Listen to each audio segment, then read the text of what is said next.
For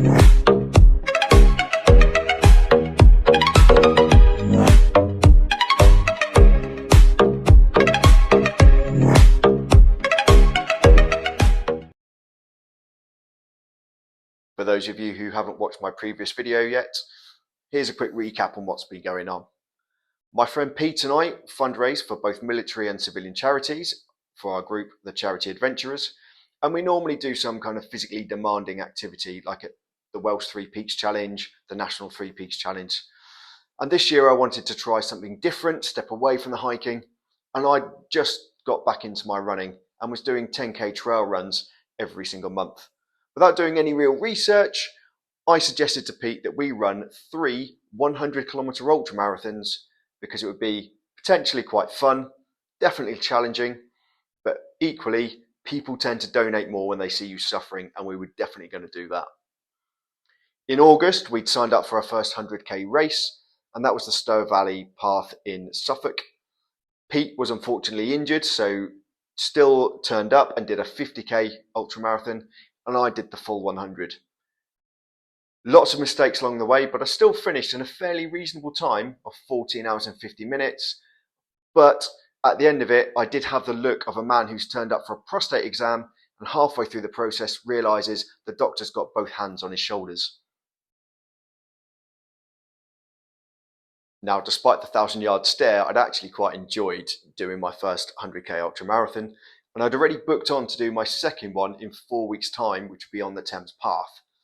Between that, I'd booked in a 10k race a week after completing the first ultra marathon, and my plan was to have 5 days of recovery, run a nice chilled out 10k, and then spend the next 2 weeks putting some miles into my legs, working on my nutrition and my pacing plans, so I could have a week off and then run the ultra. As the title tells you, I didn't train at all. That's not because I got lazy or because I thought I didn't need to. It was just the fact that my body was so ruined from that first ultra marathon. It took me that whole time to get to a stage where I felt I could actually take part. I had run the 10k race. Whilst I'd posted an okay time of just over an hour on a very hilly and hot course, my knees just started really caving in at about the 6k mark. And for the rest of that week and the following week, I was walking around like someone who needed a senior rate discount and a blue badge to stick in my car. I was really paranoid that I was going to injure myself if I actually trained. So I just chilled out, which is probably the best thing I could have done, but it meant I was turning up for the second race wholly unprepared, having not worked on any of the weaknesses I'd identified in that first race. The only real differences I'd made was I'd gone to a running shop in Marlow. I changed my shoes for something with more cushioning, and I'd bought a new hydration vest because the one I wore before just didn't have enough carrying capacity for all the gels and the foods that I was going to carry and probably not eat again, but equally to give me some more water carrying capacity as well. The 100k route started in Putney and would finish in Henley-on-Thames with 8 rest stops. There were over 3,000 people taking part in the event, so we were set off in waves of between 200 to 300 people at a time. As one of the joggers, I was allowed to start slightly earlier, so we set off just after 7 o'clock after a quick warm-up, straight under the arch and on our way to Putney Bridge for the start of the race. And we're off over Putney Bridge.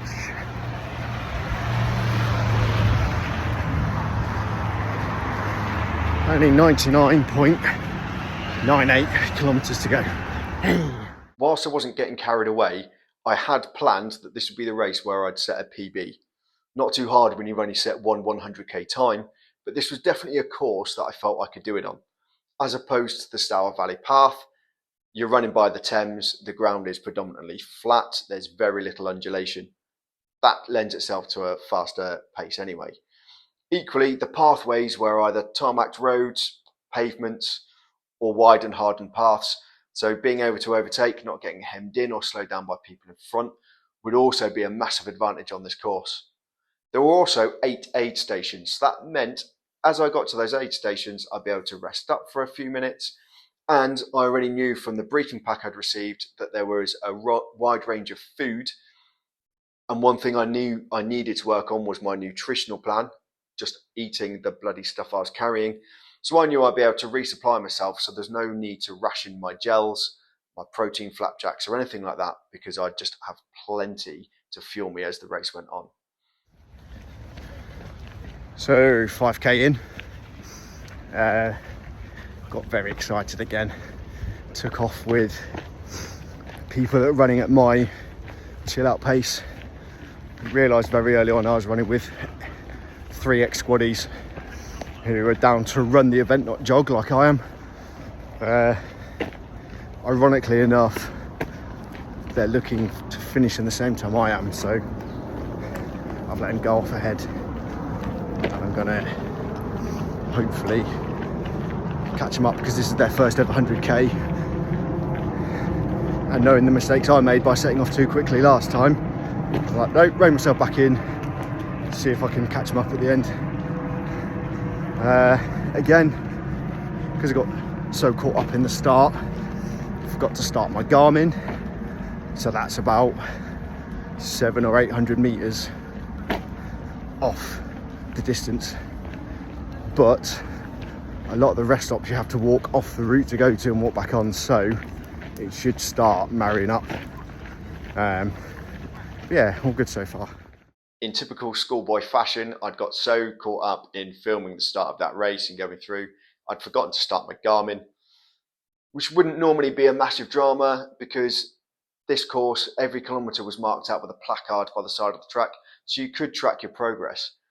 What I'd done though was I'd started my Garmin at about 700 metres into the race as I went over Putney Bridge and realised it hadn't been activated. So then trying to marry up my Garmin kilometre pace as I was going through markers was just throwing me off. And rather than just pause the watch, I thought, oh, eventually, because you have to walk on and off the course to go to the rest stops and check in, it will marry up within 20 or 30k. And that was correct. In the short term though, I just stopped looking at my watch and I got caught up in running alongside people I could chat to. And then I realised I was actually, classic Greg, going far too quickly, far too soon.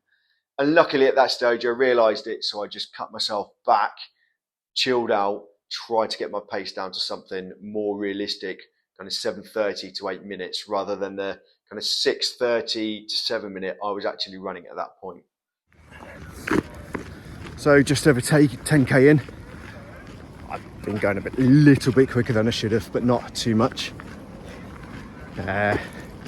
It's really hard. There's so many people running by, but there's runners that are looking to like be sub 14 hours. Then there's the jogging party like me that are kind of 14 to 16 ish, and then the walking groups. But there's people doing 25k, 50k, and they're just blitzing by, and it's quite easy to get sucked into it a little bit. So I'm making sure I'm chatting to people, making sure I'm drinking and eating, which I didn't do enough of last time. So far so good. 90k to go. Yeah, so despite my kind of efforts to slow myself down, I was still getting sucked into, as people were coming by me and I was starting to do my walk jog. If I was jogging and someone was nearby me, I'd try and run with them and chat. Normally, not a massive drama, but it was only after thinking, crikey, some of these people are really shifting, that I realised that seeing their number, some of these guys were only doing the 50 or 25k route, so they were obviously going to be running at a faster pace than me. Again, tried to rein myself back in and remember that what I needed to be doing was eating and taking on gels. I wasn't yet ready to have the gels, but I had eaten a couple of kind of protein bars by that stage. And because I knew the rest stops were fairly regular, I wasn't too concerned at this stage about eating too much. 20k. So 1/5 of the way. Been through the rest stop at 17k.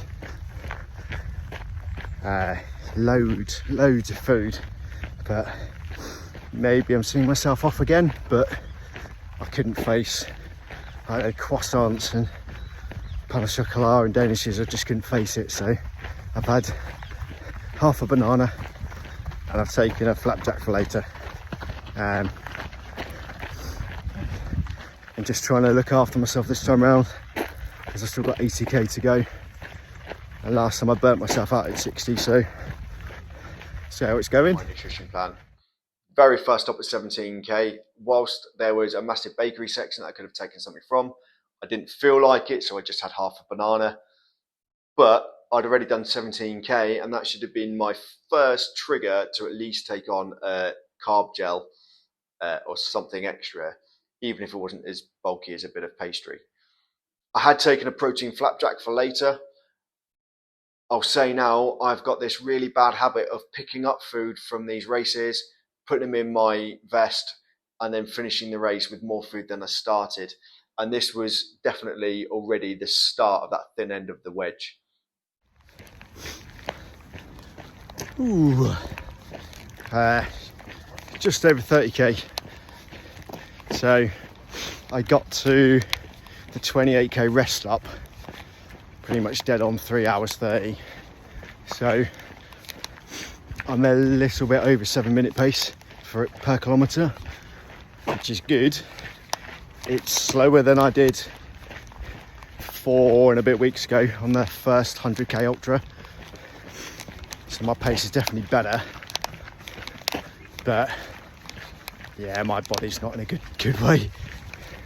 I think after 50k it's definitely going to be a grizz, but that's like 4 park runs away, so it's all good. That's future Greg's problem. Aside from that, little picnic lunch, sandwich, a banana, got a cookie, having a little bit, so could be worse. I'm actually feeling quite proud of myself at that stage because I've not yet hit the 30k mark, but I'm already at 3 hours 30, which in my head tells me that I'm slightly over 7-minute pace. What I haven't taken into consideration is I've already been through 2 rest stops, and they take up anywhere between 5 to 10 minutes of your time. I was around the 5 minutes. So actually where it should have been is closer to 3 hours 40, maybe 3 hours 50 before that 30k mark. So whilst I think on time I'm slower, the actual time I'm running and walking, I am still going probably just sub 7.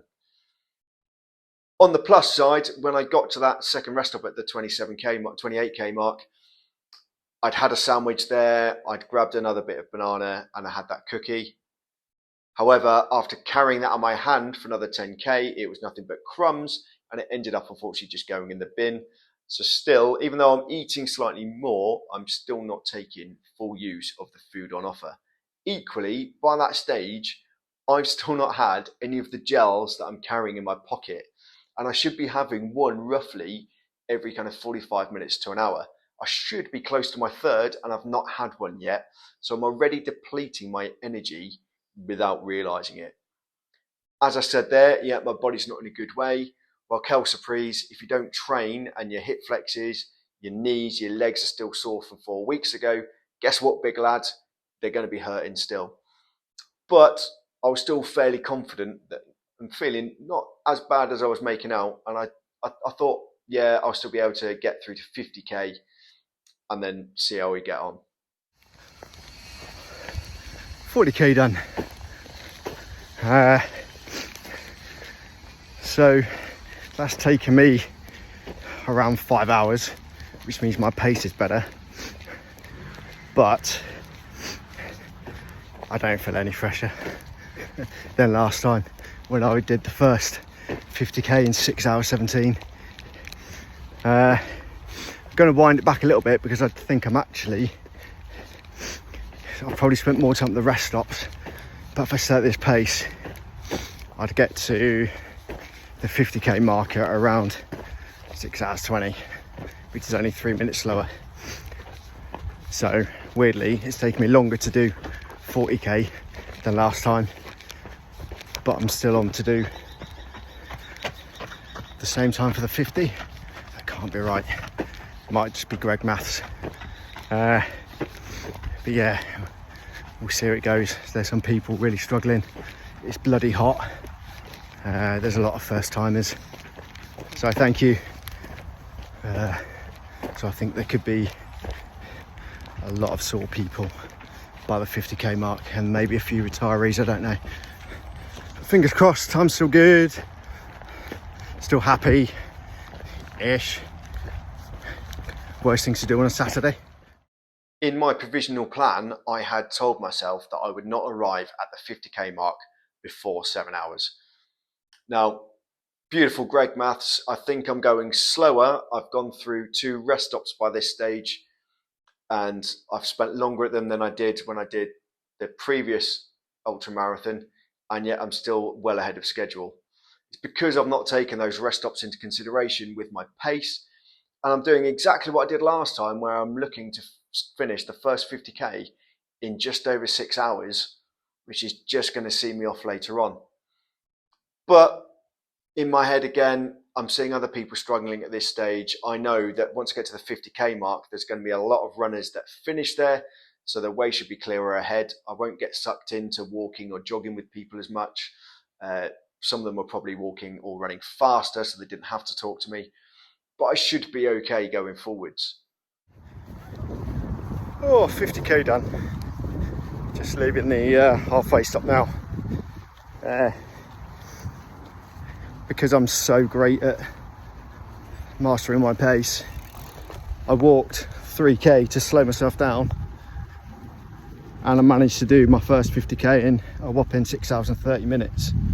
So with all that effort, I added 13 minutes onto my time when I was looking to be at 7 hours, not 6:30. But hey ho, out to 60, see how I feel. All good apart from that. As I said before, that halfway point was actually the finish point for a lot of the runners. There were over 3,500 taking part in the day, but only 1,000 of us, give or take a few, were looking to do the full 100. At that rest stop, I made sure, because they put on a hot lunch, that I chilled out. I changed my socks. I went and ate the food on offer, which is a rarity. Slight tick in the box for Team Smith.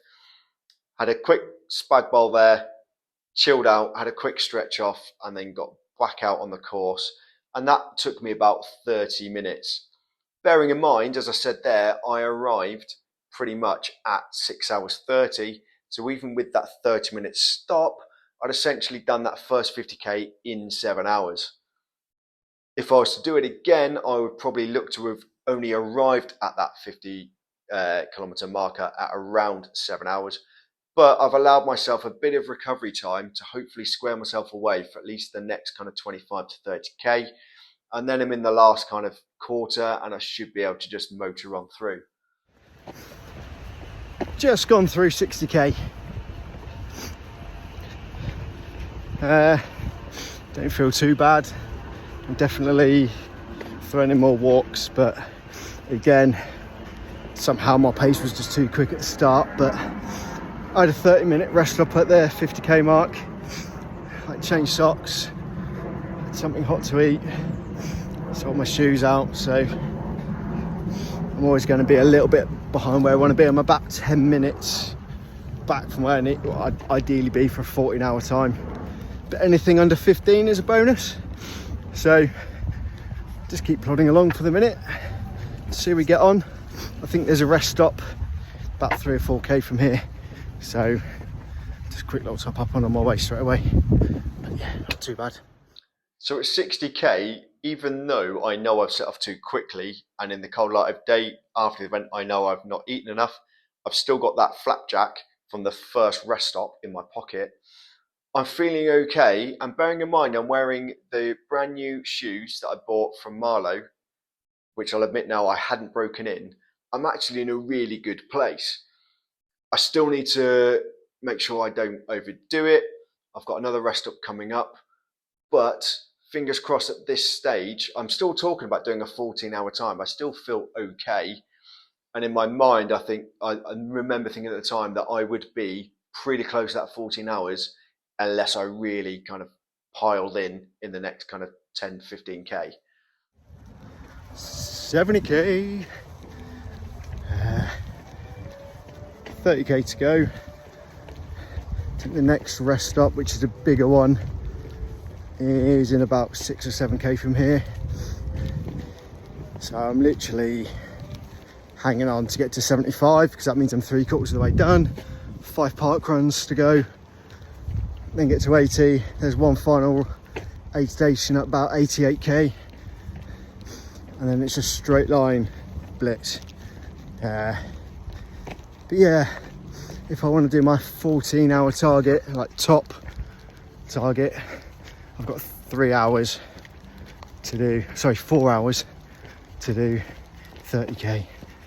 So still achievable, but I'm still able to run a little bit, just hoping it cools off just a little bit more so I can jog it out. 30 kilometers to go, 4 hours in the bag if I want to meet my 14-hour time. That should be achievable if I can maintain that 7 minute per kilometer pace. If I were to do that over 30k, that gives me 3.5 hours, half-hour buffer then for the remaining rest stations, and to mitigate for me getting slower, running out of energy. Still fairly achievable if I've been switched on and have been fueling my body correctly throughout this race. Spoiler, I haven't. Even though I'm eating more, that ruddy flapjack that I picked up towards the beginning of the race is still in my vest, and I've even added 2 more to it by that stage. So I'm carrying food without eating it. I've had maybe 1 gel by this stage, and I've still got 4 or 5 in my vest as well. So I've not replenished any of my carbs or my energy stores for most of this race. Not the best way to try and post a PB.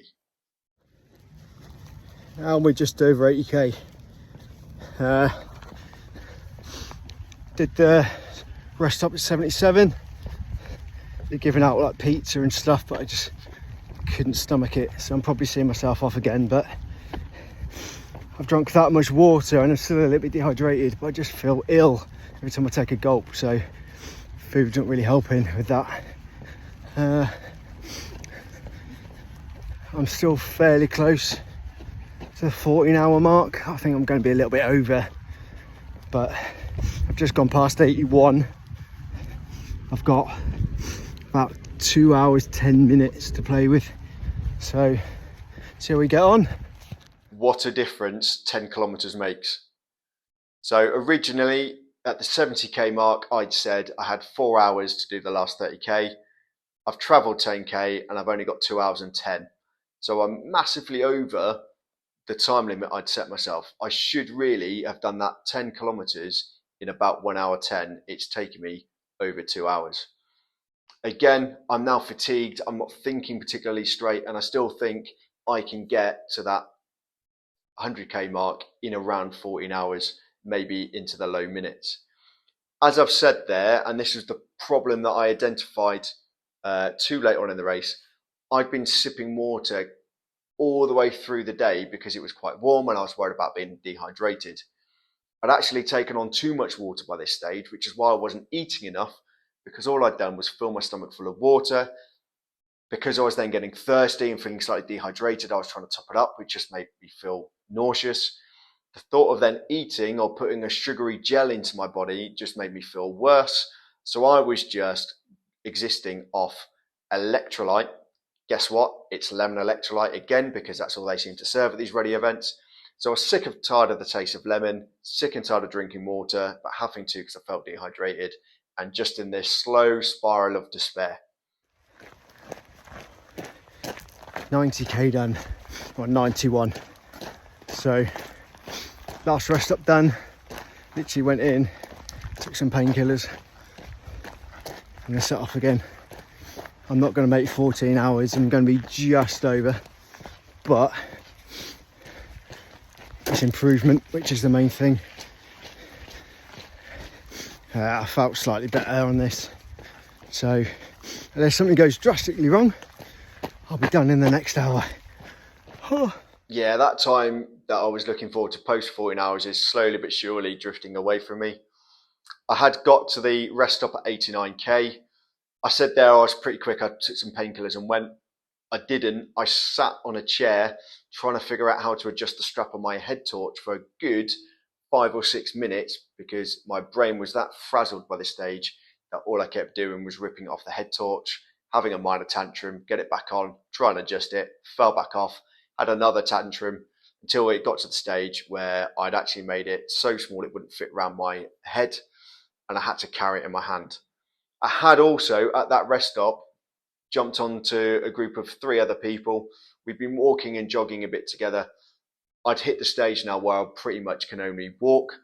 Luckily, I'm able to tab quite quickly, so I was keeping up with the guys who were jogging until we got to that 91k mark, and they slowly but surely started peeling off into the darkness. In my head, I thought, that's fine. I can still chase this 14-hour time. And all I need to do is save my energy up for when I get towards Henley. I know where that finish line is going to be, and I can just jog the rest of the way in. Oh my God.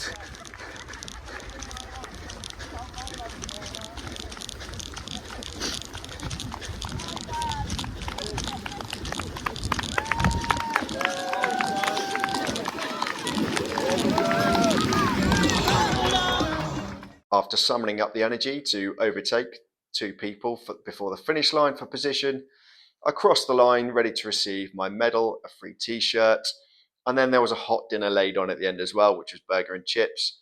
In true Greg style, I gladly accepted the hot food and then promptly left it for my entire journey home, managing about 2 or 3 bites.